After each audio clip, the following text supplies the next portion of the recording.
I am thrilled to introduce to you Aileen Zai. Did I pronounce that right? I hope I did. Yeah, that's correct. Thank you, Kim. Yep, and she is with the Alzheimer's Association. And before we begin, I do want to let you know that the Alzheimer's Association has been an amazing partner of our Y, going on almost 9 years.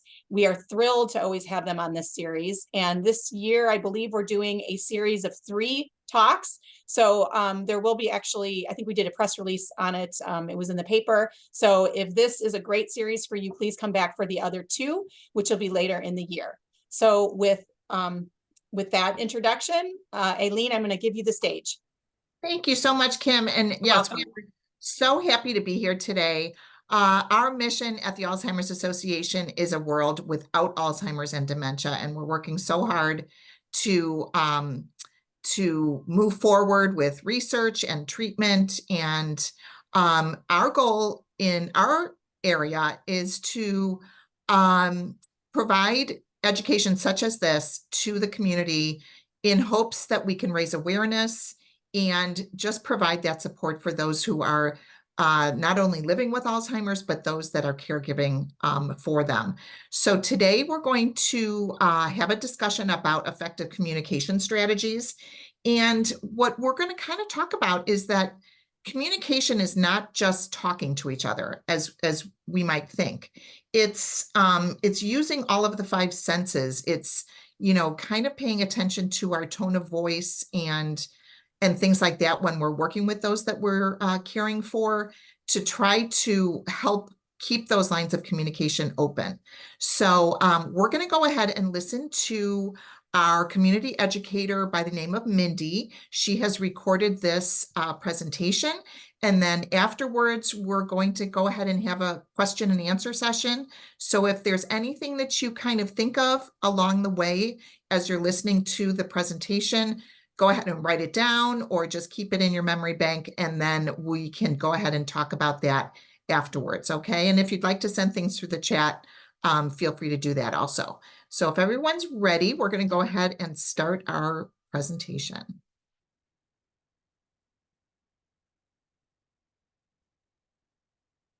Hi, everyone. It's my pleasure to do this program sponsored by the Alzheimer's Association called Effective Communication Strategies. My name is Mindy Grawl. I am a nurse practitioner by trade. I started many years ago as a nurse on a memory care, actually a nurse assistant on a memory care unit. The video is not up. And from there into a nursing role, and then went on to get a nurse practitioner. Is it not? It's the presentation. Yeah, it might be in a different window. I then went on and earned my PhD, focusing on dementia, and this has certainly been stay tuned, everybody. For quite a long time. I did research for quite a long time. I'm going to go ahead and get out of it and then bring it back up and see if that works.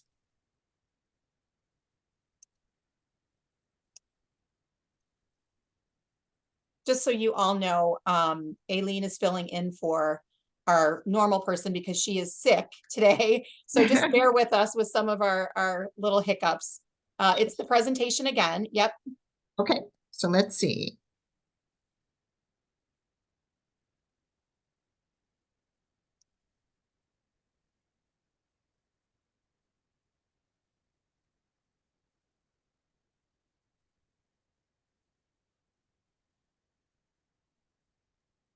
Hi, everyone.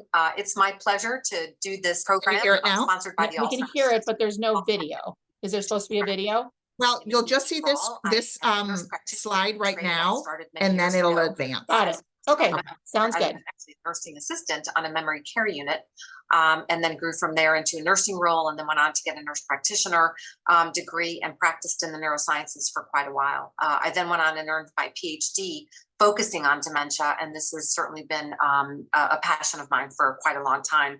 I did recently transition to pharma, but these are areas that I still continue to be very interested in, and I'm fortunate enough to be a volunteer educator with the Alzheimer's Association. So without further ado, let's go ahead and jump into our program. So the objectives for this program are going to be to explain the communication changes that take place throughout the course of dementia, because this changes over the time from mild through severe dementia. The way the person with dementia communicates and the way we need to communicate with that person These will evolve over time. And so another objective, of course, is for us to be able to really decode and learn how to decode the verbal and behavioral messages that are being delivered to us by someone living with dementia, because oftentimes as their speech and language changes, their ability to tell us what's going on varies. And sometimes they're giving us just body language. So we need to be able to decode that. And so that's one of the learning objectives. And then finally, we're going to really talk about some strategies to help you through this process. So you guys are all seeing the new slides coming up, correct? Okay. So let's first talk about what communication is. Communication is pretty complicated. It involves almost every piece of your brain. Your brain is an organ, and in it are all kinds of different places that help language and actions to be transmitted to your body and your actions. And so this is how we work to communicate, whether it's verbal, whether it's through body language, whether it's through tone of voice, whether it's through facial expression. Your brain has to connect in various locations in order to make this happen, because we're not just using our language center, we're really using our whole brain when we communicate. And this is very important in the context of Alzheimer's disease, because as it progresses, communication, which is so complex, becomes much more difficult for persons with dementia and much more compromised. So we're going to start by talking about the different stages of dementia and how communication changes throughout the disease. In the early stages, there is some difficulty finding words. Some folks take a little bit longer to speak or to respond. You may see that they withdraw from conversations, and sometimes it's not even noticeable. It's really hard to tell. But through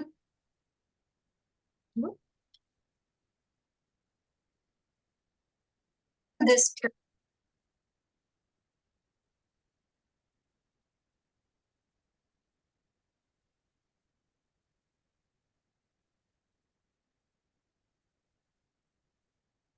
period of time,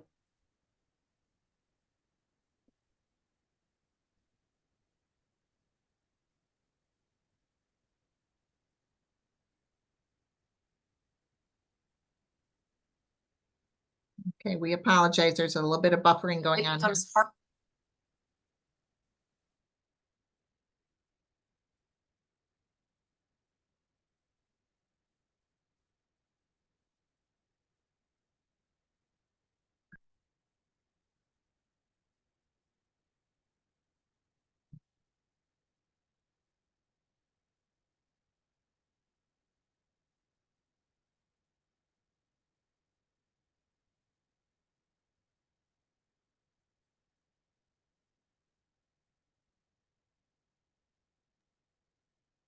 Aileen, I believe the buffering is coming from your end.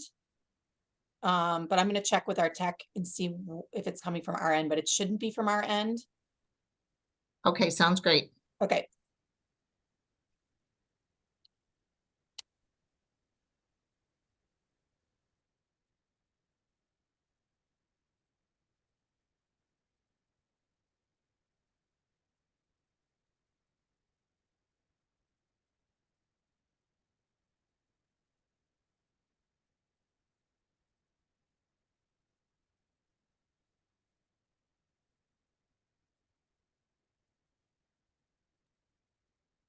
Aileen, I just spoke to our tech. It is from your issue, which is your internet from your end. It looks like we lost sound as well on yours. You're on mute. About future care and to misinterpret what other people are saying. Are we okay now? The reason this particular stage is so important for us to identify if there's a problem is because this is also the time when persons with dementia are still able to effectively communicate and live independently oftentimes and help you plan for what they want their future to be. In the middle stages, this is where it becomes more moderate. There's some difficulty using language, in more complex language. And so there is a tendency to revert back to using some basic words and basic sentences.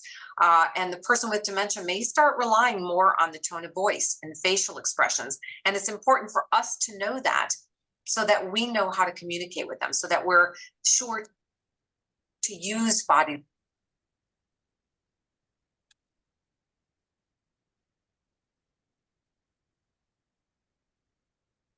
language if that's going to be helpful for this person in this stage.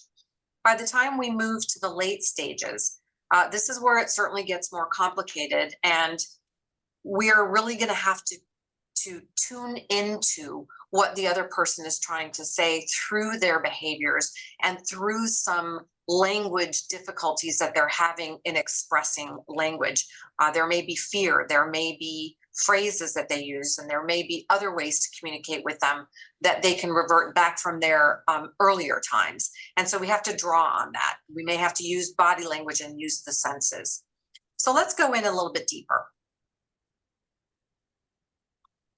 So let's first talk about each stage in the context of communication.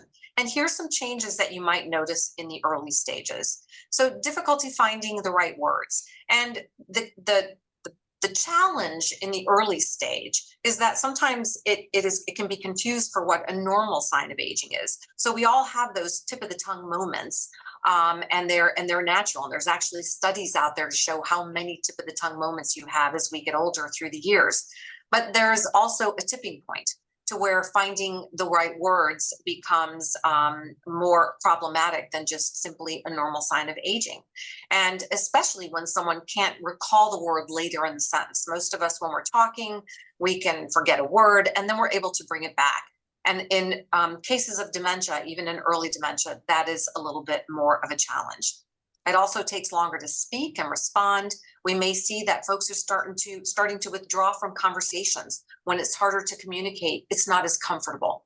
And there are some beginnings of difficulty with executive function or difficulty with decision making and problem solving.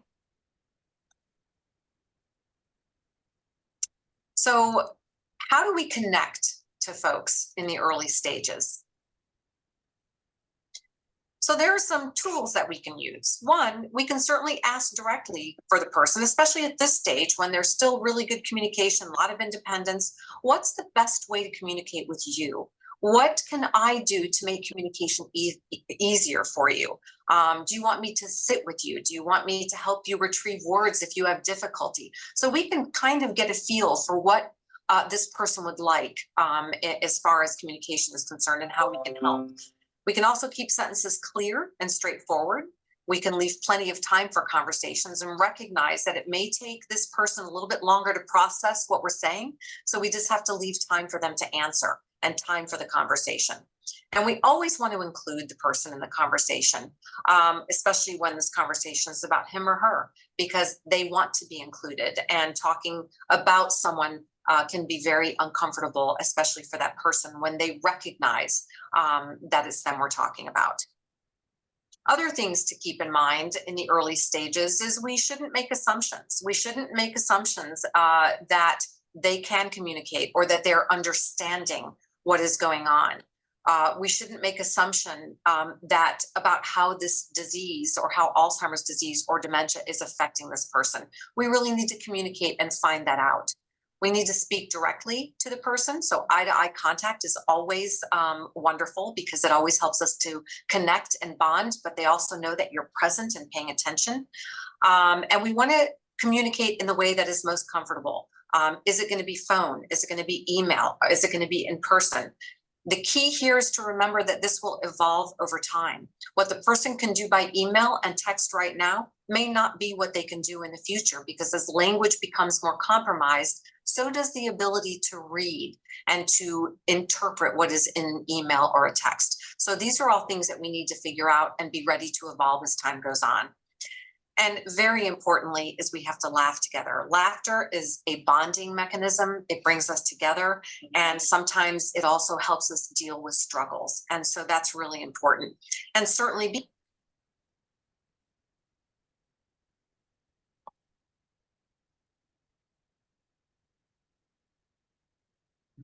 be honest and stay connected. You need this as the caretaker and the caregiver, and the person that you're taking care of and with needs it as well. As you move through the stages of Alzheimer's disease and dementia, communication gets more difficult. The person with dementia has increased difficulty finding the right words. You may see that they're using familiar words repeatedly, and they may use them over and over and over again. You may find that they're inventing new words to describe familiar things, like a watch they may call a hand clock. I always think of this particular piece as like being in a foreign country and kind of knowing enough of the language to get around. And then there's a particular word you have to find and you can't. And so you work around it. Like if you need a blanket from a hotel, you may have to describe it and say, I need something that keeps me warm. It's the same thing. They're not able to draw on familiar words or words that were once familiar with them. So they have to work around them. You also may see that they speak less frequently. And there's lots of reasons for this. It's not only because they're losing the ability to communicate, but it's also because there's a self-conscious component to this. And there's a social awareness and a discomfort that they don't sound how they used to. So there's a lot of components that go into speaking less frequently. And then of course we see people with dementia as it's advancing, communicating through behavior rather than words. And this is where it's so important for us to be in tune, because we have to understand there may be a behavior that they're exhibiting that illustrates they're not feeling well, or they didn't get enough sleep, or they're hungry and they're not able to communicate it. So as the spoken language, words become more difficult, it becomes even more important for those of us that are caregiving to stay in tune. And obviously, if there's anything that is sudden, that's a sudden change, please consult your doctor, because dementia evolves over time. A sudden inability to communicate is something that should be addressed right away. So in moving on to communicate in the middle stages, here are some ideas on some strategies on how to help you. So let's approach from the front, and let's say who we are, and let's call the person by name. This way we're not startling anybody. Oftentimes as dementia progresses, there is a lot more startling and fear, especially if someone's not recognizing people or not recognizing names. So when we approach from the front and we do it gently, we can remove or hopefully diminish the amount of fear that will be felt. And of course, maintaining eye contact and speaking at eye level helps that person communicate as well. The other important piece here is not to criticize or correct or argue. And this is part of being in that person's world. If we're able to understand that none of this is their fault, they may be repeating, they may have ideas that make no sense to you. They may be saying a story that just is not happening. Rather than criticize or correct, be in the moment and be in their world and acknowledge. And then, of course, pay attention to your tone. It is easy to get frustrated as the person you're speaking with loses the ability to understand what you're trying to say, or if you can't understand them. Be forgiving of yourself, take a deep breath, and start over again. And of course, take your time. So some other really important strategies here during the middle stage are to join their reality. And we touched on this in the last slide. It becomes more difficult for the person with dementia to tell you what their needs are. So make sure that you're assessing the person's need. Oftentimes their face, or if they're guarding a part of their body, can tell you that they're hurting. So there are ways to assess needs where you don't need a spoken word. Let the person know you hear their concern. Whether you understand what they're saying or not, it's really important to let them know and acknowledge what they're expressing. And provide your answers in brief ways. Just use very small language, acknowledge, and repeat yourself if you have to, but be brief. And then respond to the emotions behind the statement. If someone is sad, maybe you can try to figure out why they're sad. What's the context? Is it that they're holding a picture? Are you sad because you're missing that person? So we can add context for a person in order to help them understand what the emotion is that they're feeling and how we need to respond to that. And again, use short sentences and basic words, speak slowly and clearly, and just one person at a time and one question at a time. If there are a lot of people in the room and there's a lot going on, a lot of people in the conversation, it's going to be really hard for this person to keep up. So make sure you're just directing right at that person, looking right at them and talking them and removing anything else that's going on. Limit the distractions. If you're trying to have a conversation with someone, turn off the TV, and be patient. And offer a guess or fill-in words if acceptable. If they're trying to tell you that they want a sandwich, then offer up the word for a sandwich. Use, sentences where you're actually giving choices where they're not open-ended. Do you want, a cheese sandwich or a peanut butter sandwich? Make it more simple for them so they're not having to struggle. Visual cues and gestures become a lot more important over time. So for example, if you're looking at, if you're speaking about a person, holding up a picture of that person is very, very helpful. If you're talking about flowers, if you're holding flowers, anything that you can use to help them make the connections in their brain is going to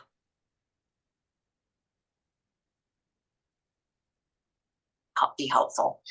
Avoid sudden movement, and this goes back to the startle that we were talking about. Sometimes if it's hard for people with dementia to assimilate what's going on in a room, and if we jump in front or we do anything sudden, it can be very startling. So make your movements slow. You can write things down, make lists, use sticky notes around the house. Again, this will change over time. There will be a time when this no longer works, and we will have to flex to whatever works for that person. And then, like I said before, put answers into your questions. If you want to know what they want for breakfast, rather than make it open-ended, like, what do you want for breakfast? Just put the answer in there. Do you want oatmeal or do you want cereal? Do you want toast or do you want an egg? And then, of course, don't ever hesitate to repeat as needed. You can certainly turn negatives into positives and avoid quizzing, because remember, they may not be understanding, or if they're understanding, they may have difficulty in answering your questions with words, and it could get frustrating, and we want to avoid that. One of the most important things that you can do as dementia progresses is remember to join that person's reality. A lot of times what they say to you may not make sense to you, but it's important for us to recognize where they are so we can empathize and be in that person's foot. It's their reality. And if we're inside their reality, then the communication gets easier. It becomes easier for us to stay connected. It becomes easier for us to reassure and hear and understand, and to focus on the feelings rather than the facts that they are rather than the facts that they're trying to explain that we may not understand. And of course, we always want to validate what they're feeling, and if necessary, we redirect. Oftentimes we need redirection in persons with dementia, especially if there are safety concerns, and redirection to a joyful activity can really, really be helpful. So we're going to talk now a little bit more about the late stages, and here are some changes that you're going to see as time goes on. Communication in the late stages is really reduced to just a few words, and even later, oftentimes just to sounds. And so possible responses to familiar words and phrases will happen, and sometimes they won't. And you will have to really tailor your communication style to how they are reacting. So listen for expressions of pain and respond. Remember, this is where body language is going to be very important. And people with late stage Alzheimer's disease and dementia will give you cues if we can just pay attention to them. Guarding, oversleeping, not eating. These are all cues that there's something going on that they may not be able to tell you. And so it's important for us to cue in, especially, things that may need attention. If there was a fall, or if there's a bruise, or if there's guarding, what's going on there? We want to continue to help them feel safe and happy. We want to continue to bring respect to each conversation by acknowledging, using touch. We want to keep talking. And of course, we want to use soft tones and be very soothing and calming. And we want to use the 5 senses, because now this becomes more important. Taste and smell and sound become a lot more important, as does touch. Different ideas that really help to communicate and how you can use the senses. Fabrics and things that help a person identify a shape or a sensation, like lotion and hand massage. Lots happens there. You're connecting, there's the smell of the lotion and their feel of you rubbing their hands. Identify everyday items that the patient, the person with dementia would recognize in a bag, for example. You can visit with animals. Maybe they love dogs. Maybe going to the zoo was something that was favorite. And so these are things that you can do and help them communicate with touch. You can use non-toxic materials like paints and silly putty and all kinds of things that helps them to connect to their creative side and helps them to feel. And certainly stroking someone's back and touch is always very meaningful. Connecting through sight is really important. Especially if this was something that was, if the person was very visual. So if bright colors mattered, you could look at pictures together. If animals, you can watch videos of animals and nature and travel. Look at photo albums together and point out different people that have been in your loved one's life for a long time. Look at famous paintings and art if this was something that they enjoyed. Bird watching, there's lots of sounds in bird watching, so you can be connecting a bunch of different senses when you do something like that. And again, watercolors and painting, these are things that you can see and feel and that bring out a person's creative side, and it really, really does help. It's not only calming, but it's stimulating, and people with dementia and Alzheimer's disease also need stimulation, even if they can't communicate with you. Sitting outdoors and filling your life with the senses and the sounds is also another way to connect. Connecting through sound, and I'm just going to go back to a story. When I was working on a memory care unit, when I was a certified nurse's aide, my favorite time of day was 2:00 in the afternoon when we put on familiar music. And this was back in the 80s. So the folks that were there had been born back in the 20s and oftentimes before that. And so you would put on that early music and they would come to life, because music brings out a lot of emotion and a lot of memory. And so tapping into that is really important. Sounds of nature and cities and animals, wherever that person felt comfortable, take them to those sounds. This is where they can connect. Musical instruments, if they played a certain musical instrument, certainly that's a sound they might recognize, and songs and speeches. Books and poetry and scripture, if this is important to that person. And if a lot of people were avid news folks, and so reading the newspaper may help them as well. And let them, of course, hear the gentle tone of your voice. Remember that you are their common person, you are their continuity, and your voice is really, really important. Connecting through smell. Smell is one of those senses that stays with us for a very long time. And I know you can pick up maybe a baby blanket from when your baby was small, and you can take a deep breath and still smell that. It's the same as we grow older. And so having familiar smells, maybe they cooked Italian, and so you fill your house with the smells of those herbs and spices. Anything that's going to bring a memory or make them feel comfortable and bring the comforts of a home. Grass clippings and flowers and teas and coffees, all of those scents help to ground us. And so it would help to ground the person with dementia as well. And again, lotions and hand massages, cooking and helping a person eat familiar foods and things that were pleasurable to them can keep people going and keep people with dementia very calm and comfortable and soothed. Soothing is important. And then finally, foods. Food is a time that we get together. Food is a time that taste brings back memories. Favorite foods are very important, and food choices will change over time. You may notice that as late stages of dementia happen, there's a need for sweets. It's okay to indulge those sometimes if it's okay with your healthcare provider. But certainly favorite foods are really important. Home baked goods, popsicles, any kind of, cookies, cakes, and desserts that were enjoyed, or dinners that were enjoyed. These would be really important as well. And these are all ways to stay connected. These are bonding experiences. Anytime you use the senses, it's a bonding experience for everybody involved. So we're just going to summarize here. And I think that the important thing is to know that these communication strategies really work throughout all the stages of the disease. It is always important to empathize and to be inside the reality of that person. It's really important to remember that this is not their fault. And I know that you know this, but it's really hard, and we're all human, and sometimes it gets frustrating. But if we can recognize their reality and their inability to control this, I think we can all empathize better, and we can understand what we can change and what we cannot change. Remember that the person retains their sense of self. There is a concept out there called personhood. If a person is modest, for example, in their early years, then they're going to be modest throughout their lives. And if we know that, we can afford them that dignity through communicating the way they want us throughout their lives, despite the losses. We can demonstrate respect through connecting with our feelings, through touching and using a soft tone. And we always have to recognize that they are adults and they are who they are, and we have to appreciate that for them.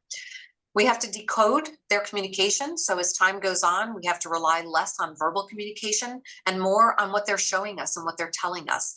And especially if there's guarding or something that doesn't seem right, we have to listen to our senses and tune in. And understand the source of the reactions. Could someone have an infection? Is there a fever? Is there pain? Is there joy, so that we can enjoy that joy with them? And then let's help meet their needs while we're soothing and calming and always touching as much as we can, as the person would have liked. So before we complete here, I want to just remind you that this is part of the program from the Alzheimer's Association, and there's a wealth of information out there that we would love for you to tap into. The 24/7 helpline is a free service, and I think this is a really important service. It's available around the clock every day. Here is the phone number. It's 800-272-3900. We have multiple languages that are available to you if necessary. And these are specialists. These are master prepared clinicians who can help you navigate and help refer you to people and help you find what you need for yourself or a loved one who is going through this. So we would encourage you to get onto the website and use this service. There are other educational programs that we would love for you to tap into. There's the 10 warning signs, understanding Alzheimer's and dementia, dementia conversations. We just went through the effective communication strategies, legal and financial planning, understanding and responding to dementia-related behaviors. All of these and more can help you navigate this, whether it's for yourself, whether it's for a loved one, whether it's because you just want to learn.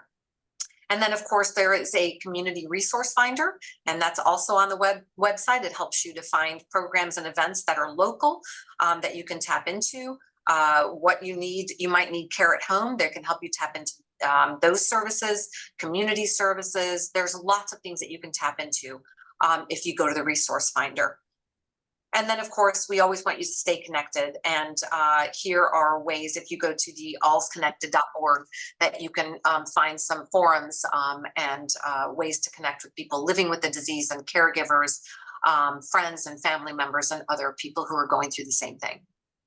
The Alzheimer's Navigator, it's a free online tool. And of course, you can find this online as well. And this really goes back to all the different tools that you might need for a person that you're caring for or that you know. So you can go on and find information about working with your doctor through these symptoms, all kinds of options for you. And some of the more complicated things like driving, what to do if you have someone that you love who's still driving. How do I talk to them about this, or what are the resources available to me? So I would encourage you to tap into the Alzheimer's Association, the Navigator program. So for any questions, I'm going to turn it back to our Alzheimer's Association staff, and I thank you so much for this honor and this opportunity. Okay, so I hope that you found that information useful, and as you're navigating this journey, we all know it's a tough journey. And so some of the things that I always like to kind of reiterate it on after listening to this program is really just the ideas of joining that person in their reality. Realizing that it's the disease that a lot of times is affecting their ability to communicate and their behaviors, and that it's not necessarily them. And so, as Mindy mentioned, it's easy to get frustrated. It's a tough thing when people are perhaps maybe asking the same question over and over again, or things like that. But I loved her ideas of maybe trying to find an activity that could ease their agitation. Maybe when those behaviors are happening, we can redirect their behavior into something else. Maybe just take them for a walk, something like that. Really kind of tapping into the things that they do like to do, maybe listening to music or doing art or something like that. And it can be something really simple. So, and just kind of trying to pay attention to their body language.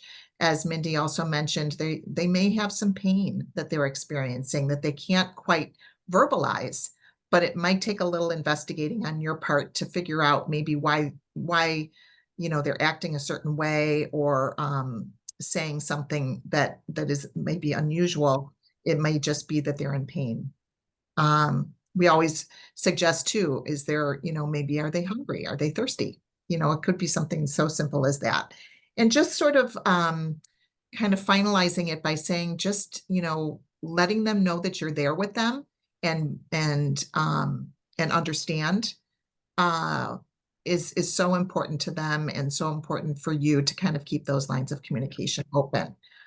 So now I'm going to go ahead and turn it over. If anybody has any questions, feel free to kind of turn off your mute and go ahead and ask questions if you'd like.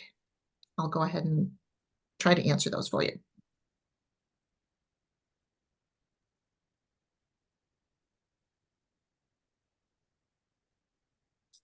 And one of the other things that we always kind of try to reinforce is that helpline that Mindy talked about, the 1-800-272-3900. That is that helpline is available 24 hours a day, 7 days a week, and it's just such a valuable resource for people, especially those middle of the night questions, that you're just trying to figure out what to do. And where to go, and just to kind of serve as a resource for both you and that person living with dementia. It's so valuable, and kind of tapping into some of those other resources that Mindy mentioned, the All's Connected, the Community Resource Finder. Those are great resources for people. And you can kind of just put in your zip code and try to find some resources available for you. So does anybody have any questions?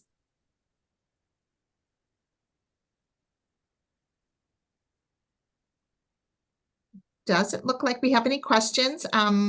Debbie, is that, oh, here's one.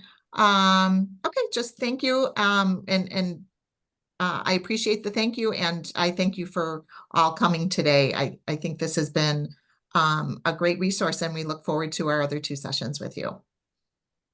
Thank you, Aileen. My name's actually Heidi. I'm in here for Debbie. Okay, we're all filling in for other people today. Exactly. Very good. Thank you so much. That was wonderful. I hope everybody enjoyed the presentation. Our YMCA education series is free and open to the public, but as a non-for-profit organization, we are always happy to receive donations from you. If you enjoyed today's program and would like to support adult programming at the North Suburban YMCA, please feel free to make a donation at our Y, either by going to our website at our Y, or by going to our website at www.nsymca.org. Again, thank you for joining us, and a special thank you to Aileen for your time and effort. Thank you. So I just wanted to let everyone know that next week on Thursday, January 18th at 11 a.m., we are also offering Advancing the Science Dementia Research Updates. So if you'd like to register for that, please do so on our website. Does anybody have any questions? No? Okay. Thank you so much for joining us. This is the end of our program. And if you'd like to find the recording, again, that will be on our website. Thank you, everybody. Have a wonderful day.